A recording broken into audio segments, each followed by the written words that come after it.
Hi everyone, so my name, as was presented here, is Michael Mayerhofer. My supervisor is Jean Provost. And so the lab that they work in is an ultrasound lab. And they do a lot of ultrasound imaging. And one technique in particular that they use is called ultrasound localization microscopy, or ULM. So this technique is used to form high resolution images by tracking microbubbles. So if we take a look at the slide on the right, on the right side of the slide, you have an ultrasound probe. The ultrasound probe typically has 128 elements that are organized in a single line. Now, the kind of signals that it receives, so it sends a signal and it receives something that looks like this. So it's like just a single peak that it receives. And to be able to make an image like it does in the center, so what you're looking at this moment is 2D image of a brain, so in this case a mouse brain, so it's a cross section.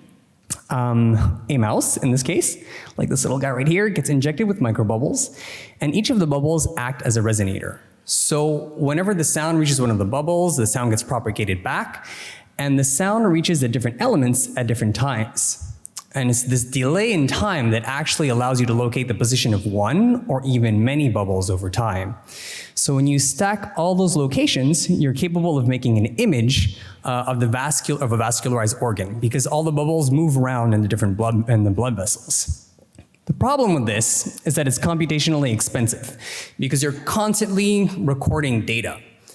So a way to work around this, and this was work done by my colleague Olivier Caron, is to use what's called an ergodic relay. So spatial information can be encoded with temporal signatures by using just a prism in this case. So maybe a more natural way of seeing what an ergodic relay or resonant cavity is would be to just think of your ear, right? So we only have 2 ears and we're still capable of localizing different positions. So if we go back to a little bit more physics, what we're seeing is that when you get a bubble that resonates back towards the actual prism, the signal just becomes more complex and longer. The other thing is, if you have a proper ergodic relay, is that those signals will be different depending on the origin of the position. What that means, and what we did actually, and the other issue is that you can't use regular techniques used to make images, so this is where AI actually comes in.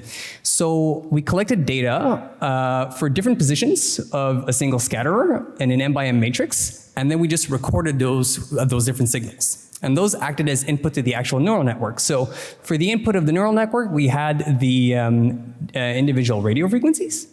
And then as an output, we just had the prediction was just a single bubble, essentially. So we trained a one-dimensional convolutional neural network with dilations, so a very simple network.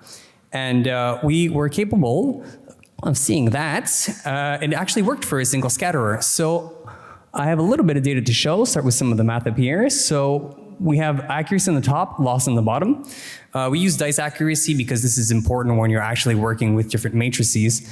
But essentially, if you have 1, it means you're getting the exact image. So if you look at the training data, you see that it is at 1. It's kind of hard to point, right up there. And so the neural network is capable of reproducing the data exactly. Now, when it comes to the validation, we have about 0.8. And if you look at the loss, you have a similar trend, but it goes kind of like in the reverse direction, which is good because it kind of shows that there's no overfitting. For those of you that are less inclined to some AI talk, I have some examples of images from predicted outcomes. So if we take a look at this first one, we have just for a single scatterer. On the top, we have the prediction, and then on the bottom, we have the ground truth. So basically, this is what we expect, and this is what was predicted. So it's actually quite close to what we actually have. And then next, we also tried the same thing, but with multiple scatterers, and so for multiple bubbles, and we were able to see that the network is also capable of predicting multiple bubbles.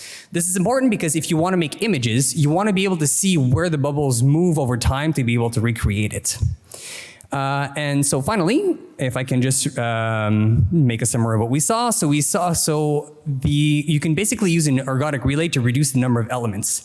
This is particularly important when it comes to 3D microscopy, since you're using many, many, many more elements, so you're taking even more data over time.